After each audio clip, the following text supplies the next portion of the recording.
Hello students. तो जैसा कि आप सभी लोगों को हम क्या कर रहे हैं कि एसएससी जीडी के वीडियो आपको करवा रहे हैं पीवाईक्यू से। तो ये थर्ड वीडियो है जो कि 10 जनवरी को थर्ड शिफ्ट में पूछे गए थे सारे क्वेश्चन। तो चलिए बिना टाइम वेस्ट के शुरुआत करेंगे यहाँ पर हम इसकी। पहला जो क्वेश्चन पूछा गया था कि 25 जून 2015 को कौन सी योजना लॉन्च करी गई जिसका उद्देश्य जो था 2022 तक शहरी क्षेत्रों के सभी के लिए आवास उपलब्ध कराना था। देखिए, जो आवास उपलब्ध कराने से कोई भी योजना होगी, साधारण सी बात है कि जो आवास से संबंधित होती है वो होती है आपकी जो शहरी योजना होती है, यानी कि आपकी आवास योजना से उसका संबंध होता है। तो ऑप्शन जो 2 दिया हुआ है प्रधानमंत्री आवास योजना, यानी कि जो शहरी आवास योजना थी, यहाँ पर राइट आंसर हो जाएगा। अगर आपसे कभी इसका वर्ष पूछे कब शुरू की गई थी, 2015 में प्रधानमंत्री के द्वारा शुरू करी गई, जिसके तहत क्या था कि 2022 तक जो है सबको यहाँ पर शहर के किनारे घर दे। हेलो स्टूडेंट्स, तो जैसा कि आप सभी लोग एसएससी जीडी की तैयारी कर रहे हैं, तो यहाँ पर एग्जाम से जो स्मार्ट है आप लोगों के लिए लेकर के आया टेस्ट सीरीज। इस एप्लीकेशन का जो लिंक है आपको डिस्क्रिप्शन में दिया हुआ है, जिसको डाउनलोड करेंगे तो यहाँ पर आपको एसएससी जीडी 2024 की टेस्ट सीरीज देखने को मिल जाएंगे। जैसे ही आप ओपन पर क्लिक करके इसमें जाते हैं तो आपको देखिए यहाँ पर रीजनिंग का दिया हुआ है। इस तरह से ओपन करके ये आप अटैम्प्ट कर सकते हैं फ्री में टेस्ट सीरीज। नीचे आपका हिस्ट्री है, एलिमेंट्री, मैथमेटिक्स, इंग्लिश, हिंदी, सभी की आपको यहाँ पर टेस्ट सीरीज दी हुई है, जिनको अटैम्प्ट करने का कोई भी चार्ज नहीं है, बिल्कुल फ्री ऑफ कॉस्ट है। 200 से भी ज़्यादा टेस्ट सीरीज आपको ये फ्री में मिल जाएंगी। बस आपको डिस्क्रिप्शन में जाके आपको एप्लीकेशन को डाउनलोड करना है। बाकी अगर आप एंटायर परचेज करना चाहते हैं तो आप बाय नाउ पर जैसे ही क्लिक करेंगे तो आपको 1 ईयर का 179 में यहाँ पर दिख जाएगा, और जिसमें आप मेरा कूपन कोड अगर यूज करेंगे, और कूपन कोड जो है आपको डिस्क्रिप्शन में भी दे दिया गया है कि आपको कूपन कोड क्या यूज करना है। तो जैसे ही आप यहाँ पर आएंगे, देखिए कूपन कोड में जैसे ही आप यहाँ आएंगे तो कूपन कोड की जगह आपको यहाँ पर डालना है जीएस अड्डा, जो कि मेरा कूपन कोड है जीएस अड्डा। जब जीएस अड्डा आप डालेंगे और अप्लाई पर क्लिक करेंगे तो आपको यहाँ पर पूरा 49 रुपीज़ का डिस्काउंट मिल जाएगा, यानी कि 130 रुपीज़ में आपको हो जाएगा। यहाँ से आपको पेमेंट कर देना है, तो इसको जरूर ट्राई करें। बाकी आपको फ्री टेस्ट भी दिए हुए हैं, उनको लगाइए और देखिए। बाकी एंटायर परचेज करने के लिए हमारा कोड यूज़ कीजिए, और यहाँ पर आपको हर तरह के देखिए 200 से ज़्यादा फ्री टेस्ट भी अवेलेबल होंगे। एप्लीकेशन चार्ज उसका कोई नहीं होगा। बाकी लिंक जो है एप्लीकेशन का डिस्क्रिप्शन में दे दिया गया है, देना होगा। नेक्स्ट क्वेश्चन है, निम्नलिखित में से कौन सा देश लुसोफोनिया खेलों का हिस्सा नहीं। देखिए, लुसोफोनिया अगर खेलों की बात करें तो इसमें मल्टीपल टाइप के स्पोर्ट होते हैं, और प्रत्येक 4 वर्ष में जिस तरह से ओलंपिक होता है उसी तरह से लुसोफोनिया खेल भी यहाँ पर आयोजित किया जाता है। अलग अलग देशों में इसकी मेज़बानी करी जाती है, और डिफरेंट टाइप के जो स्पोर्ट्स होते हैं उनका इसके अंदर आयोजन किया जाता है। जैसे बास्केटबॉल हो गया, वॉलीबॉल हो गया, इस तरह से किया जाता है। बाकी अगर बात करें, ये पूछे इनमें से कौन सा हिस्सा नहीं, तो पुर्तगाल इसका हिस्सा है। मकाऊ है, क्योंकि मकाऊ जो है इसने 2006 के अंदर इसकी मेज़बानी भी करी हुई थी, तो ये तो बिल्कुल है। तो इसमें जो जर्मनी दिया हुआ है ये आपका लुसोफोनिया खेलों का हिस्सा नहीं है, तो ऑप्शन 3 जो दिया है राइट आंसर हो जाएगा। नेक्स्ट है कि आरबीआई के अनुसार 1980 तक, यानी कि 1980 के दशक में भारत की जीडीपी में सेवा क्षेत्र की हिस्सेदारी कितने प्रतिशत रही हुई थी। तो सेवा क्षेत्र आपसे पूछा गया, यानी कि जो सर्विस वाला सेक्टर था उसकी हिस्सेदारी पूछी थी जीडीपी के अंदर, तो वो रही हुई थी यहाँ पर 38.6%, यानी कि 38.6% रही थी हिस्सेदारी, जो कि आपका राइट आंसर हो जाएगा। नेक्स्ट क्वेश्चन है, निम्नलिखित में से कौन सा त्योहार असम में देवी कामाख्या देवी के मासिक धर्म की अवधि को चिन्हित करता है। देखिए, कामाख्या देवी का नाम आ गया तो साधारण सी बात है कि जो कामाख्या देवी का मंदिर है वो असम में बना हुआ है, और कामाख्या देवी मंदिर में ही क्या होता है, असम में अम्बुवाची मेले का आयोजन होता है। तो अम्बुवाची मेला जो है यहाँ पर राइट आंसर ऑप्शन है आपका हो जाएगा। कभी अगर आपसे पूछे कि विश्व का सबसे बड़ा द्वीप कौन सा है, तो विश्व का जो सबसे बड़ा द्वीप है वो माजुली द्वीप है, वो भी असम में है, ब्रह्मपुत्रा नदी पर बना हुआ है। बाकी मोत्सू आप पूछे तो मोत्सू आपका क्या होता है, ये एयो जनजाति के द्वारा मनाया जाता है, और ये जो त्यौहार है मोत्सू ये है नागालैंड का। नागालैंड का हॉर्नबिल भी काफ़ी यहाँ पर फेमस है आपका। नेक्स्ट यहाँ पर जैसे वांगला दिया हुआ है, तो वांगला की बात करें तो वांगला जो महोत्सव है इसका संबंध है मेघालय से, कई बार क्वेश्चन इससे आता है। बाकी चाप चारकुट पूछा गया तो आपने मिजोरम सुन रखा होगा, तो मिजोरम से संबंधित है चाप चारकुट का। तो ये सारे त्यौहार हैं जो कि उत्तर पूर्वी राज्यों से इनका संबंध है, और लगातार जो होता है एग्जाम में कहीं ना कहीं पूछ लिए जाते हैं। नेक्स्ट क्वेश्चन आगे देखेंगे, नेक्स्ट है कि यहाँ पर दिया हुआ है आपका कि उद्योग में ट्रांजिस्टर सेट से लेकर के टेलीविज़न तक उत्पादों की एक विस्तृत जो श्रृंखला शामिल होती है, कि कौन सा उद्योग है जिसके अंदर ट्रांजिस्टर से लेकर के जो होता है टेलीविज़न तक की सारी चीज़ें उपलब्ध है। कैनल एरीगेशन होगा नहीं, फर्टिलाइज़र का कोई यूज नहीं क्योंकि उर्वरक होता है, इसे आपकी एग्रीकल्चर से संबंधित हो सकता है, बाकी इससे नहीं। जूट प्रोसेसिंग ये भी नहीं होगा। 4 नंबर आप देखेंगे इलेक्ट्रॉनिक्स लिखा है। देखिए साधारण सी बात है, बिल्कुल इजी पता चल रहा है कि जो ट्रांजिस्टर और टेलीविज़न से रिलेटेड होगा वो होगा इलेक्ट्रॉनिक्स का। तो इलेक्ट्रॉनिक्स यानी कि ऑप्शन 4 जो है यहाँ पर राइट आंसर हो जाएगा। नेक्स्ट क्वेश्चन है, भारतीय संविधान में अस्पृश्यता का उन्मूलन का प्रावधान किस अनुच्छेद में किया गया? देखिए अस्पृश्यता का अंत, सबसे पहली बात करें अस्पृश्यता का अंत क्या है, उससे पहले 14 से जो 18 अनुच्छेद दिए गए हैं ये हैं सारे समता के अधिकार, यानी कि जो समानता का अधिकार है उनको अनुच्छेद 14 से 18 तक दिया गया। और अस्पृश्यता यानी कि अनटचेबिलिटी जो होता है उसके आर्टिकल की बात करें तो जो लगातार पूछा गया 10 बार एग्जाम में वो होता है आर्टिकल 17, यानी कि जो अनुच्छेद 17 है उसका संबंध है यहाँ पर छुआछूत से। तो अनुच्छेद 17 जो इसका राइट आंसर हो जाएगा। नेक्स्ट क्वेश्चन आगे देखेंगे। नेक्स्ट है, जून 2021 में इंडियन ग्रांड प्रिक्स 4 निम्नलिखित में से किस स्थान पर आयोजित किया गया था? देखिए यहाँ पर अगर ग्रैंड प्रिक्स 4 की बात करें इंडियन, जो कि जून 2021 में जिसका आयोजन होता है, तो वो आयोजन हुआ था पटियाला में। तो ऑप्शन 4 जो यहाँ पर दिया है राइट आंसर हो जाएगा। तो जैसा कि हमने आपको बताया टेस्ट सीरीज़ के बारे में, तो उस टेस्ट सीरीज़ को आप डाउनलोड करिए एप्लीकेशन को, और जितने फ्री में दिए गए उनको लगा डालिए, उसके बाद आपको परचेज़ करना है, देखना है, लेकिन फ्री वाली सारी ख़त्म करना है। बाकी आपको वीडियो को शेयर करना है फ्रेंड्स के साथ में जो लगातार इस एग्ज़ाम के लिए प्रिपेयर कर रहे हैं, तो उनके साथ में शेयर करिए। एंड अगर आपने सब्सक्राइब ना किया हो तो वो भी कर सकते हैं अभी, और लाइक ज़रूर किया करिए। जैसे ही सेशन में आप आइए वीडियो को लाइक करिए, जिससे कि हमें भी थोड़ा मोटिवेशन मिलता रहे। तो लाइक शेयर आपको ज़रूर करना है। नेक्स्ट क्वेश्चन में आगे जाएंगे। नेक्स्ट था कि जब आपका मैग्नीशियम ऑक्सीजन की उपस्थिति में जलता है, यानी कि Mg जो होता है ऑक्सीजन, ये जब ऑक्सीजन की उपस्थिति में क्या होता है, ये जब जलता है तो इसमें कौन सा रंग यानी कि जो लव होता है यानी कि फ्लेम जो होता है वो किस रंग का होता है? तो मैग्नीशियम अगर ऑक्सीजन की यहाँ पर प्रेजेंस में अगर वो जलेगा तो जो उसका कलर होगा यानी कि रंग वो होता है वाइट, यानी कि वाइट कलर होता है मैग्नीशियम का जब वो ऑक्सीजन के प्रेजेंस में जलता है। नेक्स्ट आगे है कि निम्नलिखित में चार में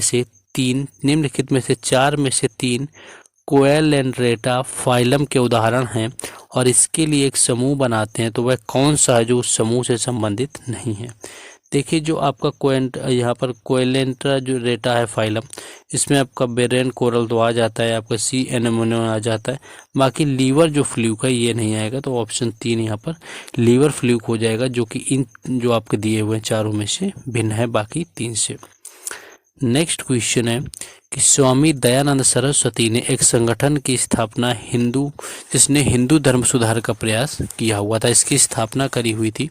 तो हिंदू अगर धर्म सुधार की बात करें तो इन्होंने स्थापना करी हुई थी आर्य समाज की। यहाँ पर बात करें दयानंद सरस्वती ने आर्य समाज की स्थापना करी 1875 में। 1867 की बात करें तो इस समय हुई थी प्रार्थना समाज की स्थापना, 1867 में हुई थी प्रार्थना समाज की स्थापना, जो कि करी गई थी आत्माराम पांडुरंग के द्वारा। और 1873 की भी याद रखना, इसमें क्या था, इसमें सत्य शोधक समाज की स्थापना हुई थी। तो कई बार ये भी पूछा जाता है। तो सत्य शोधक जो समाज है इसकी स्थापना हुई थी 1873 में। और 1828 तो सभी को याद होगा, ब्रह्म समाज की स्थापना होती थी, राजा राम मोहन रॉय के द्वारा जो है ब्रह्म समाज की स्थापना करी गई थी। नेक्स्ट क्वेश्चन है कि भारत में रेडियो प्रसारण 1923 में किसके द्वारा शुरू किया गया था? तो देखिए क्वेश्चन आपका ये भी पूछा जा सकता है कि भारत में जो रेडियो प्रसारण है वो किस वर्ष शुरू किया गया था, इस तरह से भी पूछा जा सकता है। तो 1923 उसका राइट आंसर हो जाएगा कि 1923 में जो है रेडियो प्रसारण शुरू किया गया था, और जो कि शुरू किया गया था रेडियो क्लब ऑफ बॉम्बे के द्वारा, यानी कि ऑप्शन 2 राइट आंसर हो जाएगा। रेडियो क्लब ऑफ बॉम्बे जो है इसके द्वारा यहाँ पर रेडियो प्रसारण जो है भारत में 1923 में शुरू किया गया था। नेक्स्ट है कि निम्नलिखित में से किस गुप्त शासक को उसकी सैन्य उपलब्धियों के कारण भारत का नेपोलियन कहा जाता था। तो आई होप कि ये आसान सा क्वेश्चन है, सभी को याद होगा कि भारत का जो नेपोलियन है वो किसको कहा जाता है। तो वो कहा जाता है समुद्रगुप्त का, जो कि एक गुप्त शासक रहा हुआ था समुद्रगुप्त, उसको भारत का नेपोलियन कहा जाता है। और वीणा बजाने का भी शौकीन था, ये भी कई बार पूछ लेते हैं कि गुप्त काल में कौन सा शासक था जो कि वीणा बजाने का शौकीन था। तो वो समुद्रगुप्त था यहाँ पर। तो ऑप्शन जो 3 दिया है समुद्रगुप्त राइट आंसर हो जाएगा। नेक्स्ट क्वेश्चन है राष्ट्रीय आय की गणना करते समय कौन से कारक को रूप में लिया जाता है, समय को आपके जो गणना होती है, यानी कि मान लीजिए जब आपकी राष्ट्रीय यानी कि जीएसटी की जब आपकी काउंट करी जाएगी तो इनमें से कौन कौन सा होगा जिसको उसके तौर पर कारक के रूप में लिया जाएगा। तो एक्सपोर्ट जो आपका होता है आयात, इसको लिया जाता है, ऑप्शन ए ही मिल गया। बाकी इलेक्ट्रिसिटी बिल हो गया, केमिकल यूज हो गया, रोड कंस्ट्रक्शन, ये सब आपके जब आपकी राष्ट्रीय आय की गणना करी जाएगी तो इनको ना लिया जाएगा। सिर्फ आपका जो एक्सपोर्ट होता है यानी कि आयात वगैरह होता है उसको जरूर यहाँ पर लिया जाता है। नेक्स्ट क्वेश्चन है कि 2018 में भरतनाट्यम में संगीत नाटक अकादमी पुरस्कार किसने जीता। देखिए संगीत नाटक जो अकादमी पुरस्कार है 3 शिफ्ट करवाई हैं और तीनों शिफ्ट में ये क्वेश्चन है कि संगीत नाटक अकादमी पुरस्कार इनमें से किसको मिला। संगीत नाटक अकादमी पुरस्कार से जरूर क्वेश्चन आया हुआ है। तो ये मिला हुआ था राधा श्रीधर को, यानी कि राधा श्रीधर जो इसको राइट आंसर हो जाएगा, जिनको 2018 में तमिलनाडु में के क्या हुआ था, तमिलनाडु का जो नृत्य है भरतनाट्यम, इसके लिए जो है यहाँ पर संगीत नाटक अकादमी पुरस्कार मिला हुआ था। नेक्स्ट क्वेश्चन आगे है कि भारत के संविधान का कौन सा अनुच्छेद चुनावों के अधीक्षण, निर्देशन और नियंत्रण के बारे में बात करता है। तो भारत के अगर संविधान की बात करें कि कौन सा अनुच्छेद जो है वो चुनाव के अधीक्षण और नियंत्रण के बारे में बात करता है, तो ये जो है अनुच्छेद 324 हो जाएगा, यानी कि आर्टिकल जो 324 है ये यहाँ पर राइट आंसर हो जाएगा, जो कि संविधान के आपके जो चुनाव के बारे में यानी कि जो इलेक्शन होता है उसके बारे में बात करता है। तो ये आपका यहाँ पर हो जाएगा। नेक्स्ट क्वेश्चन है कि नवंबर 2022 तक की स्थिति के अनुसार निम्नलिखित में से कौन दिल्ली का उपराज्यपाल है। देखिए दिल्ली के उपराज्यपाल की बात करी गई, ऑप्शन आपका अनिल बैजल है, ये पहले रहे हुए थे, फिलहाल नवंबर 2022 की बात करी जा रही है। तो यहाँ पर विनय कुमार जो सक्सेना आपको दिया हुआ ये राइट आंसर हो जाएगा, क्योंकि ये जो है यहाँ पर अरविंद केजरीवाल ये तो मुख्यमंत्री हो जाएंगे दिल्ली के, लेकिन उपराज्यपाल की बात करी गई नवंबर 2022 में, तो विनय कुमार जो सक्सेना है ये राइट आंसर यहाँ पर हो जाएगा। नेक्स्ट आगे हम लोग देखेंगे क्वेश्चन को। नेक्स्ट जो क्वेश्चन है कि ई कृष्णा अय्यर का संबंध किस नृत्य शैली से है। तो ई कृष्णा अय्यर की बात करें तो इनका संबंध है भरतनाट्यम से, और भरतनाट्यम सभी को पता है कि ये किस राज्य का है। तो ये तमिलनाडु का शास्त्रीय नृत्य है। ओडिसी तो पता ही चल रहा है कि ये उड़ीसा का होगा, उसके नाम से ही पता चल जाता है, तो ये क्या होगा उड़ीसा। कथक उत्तर प्रदेश का और कुचिपुड़ी जो है ये आंध्र प्रदेश का। तो कुचिपुड़ी आंध्र प्रदेश, कथक उत्तर प्रदेश, आपका भरतनाट्यम तमिलनाडु और ओडिसी जो है उड़ीसा का। तो सारे जो यहाँ पर नृत्य दिए गए ये सारे के सारे शास्त्रीय नृत्य यहाँ पर दिए गए हैं।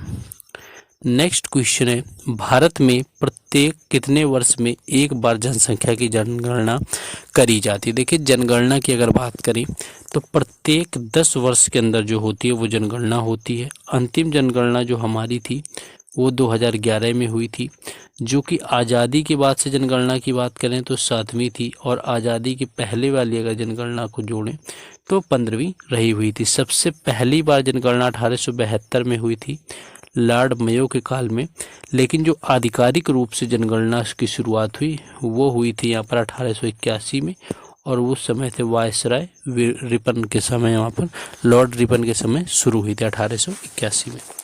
नेक्स्ट आगे देखेंगे। नेक्स्ट है कि मार्च 2022 में किस केंद्रीय मंत्री ने India water pitch pilot scale startup challenge launch किया था, यानी कि जो India water pitch pilot scale startup challenge है, इसकी शुरुआत करी गई थी यहाँ पर हरदीप सिंह पुरी के द्वारा। तो हरदीप सिंह पुरी ने इसकी शुरुआत करी। ऑप्शन जो ए है यहाँ पर राइट आंसर हो जाएगा। नेक्स्ट क्वेश्चन है कि बहते पानी के बीच एक अवरोध है जो कि बाधा डालता है, निर्देशित करता है या रोकता है प्रवाह को, अक्सर जलाशय, झील या अवरोध का निर्माण करता है। वो क्या होता है, यानी कि जो अवरोध होता है एक जो कि बाधा डालता है पानी की इधर उधर जाने में या रोकता है। ट्रिब्यूटरी तो आपको पता है कि ये आपकी नदियों से संबंधित होती है, इसका कोई मतलब नहीं। मोट का भी नहीं। डैम यहाँ पर दिया हुआ, देखिए डैम आपका राइट आंसर हो जाएगा, जो कि डैम क्या होता है, बांध होता है, यानी कि बांध जो है इसका राइट आंसर हो जाएगा, जो कि बहते पानी के बीच एक अवरोध का कार्य यहाँ पर करता है। तो ये था ऑलमोस्ट आपका यहाँ पर थर्ड शिफ्ट का, यानी कि जो 10 जनवरी 2023 में थर्ड शिफ्ट में क्वेश्चन पूछे गए थे जीके जीएस के।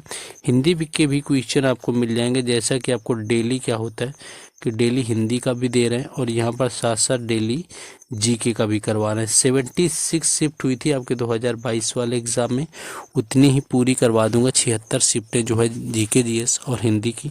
बस आप लोगों को सपोर्ट करते रहना है। सपोर्ट में बस लाइक करिए, ज़्यादा से ज़्यादा शेयर करिए जहाँ भी कर सकते हैं। बाकी चैनल को ज़रूर सब्सक्राइब कर लें अगर ना किया हो। बाकी मिलते हैं हिंदी वाले, आपका वीडियो अभी प्रोवाइड कराते हैं। जय हिंद।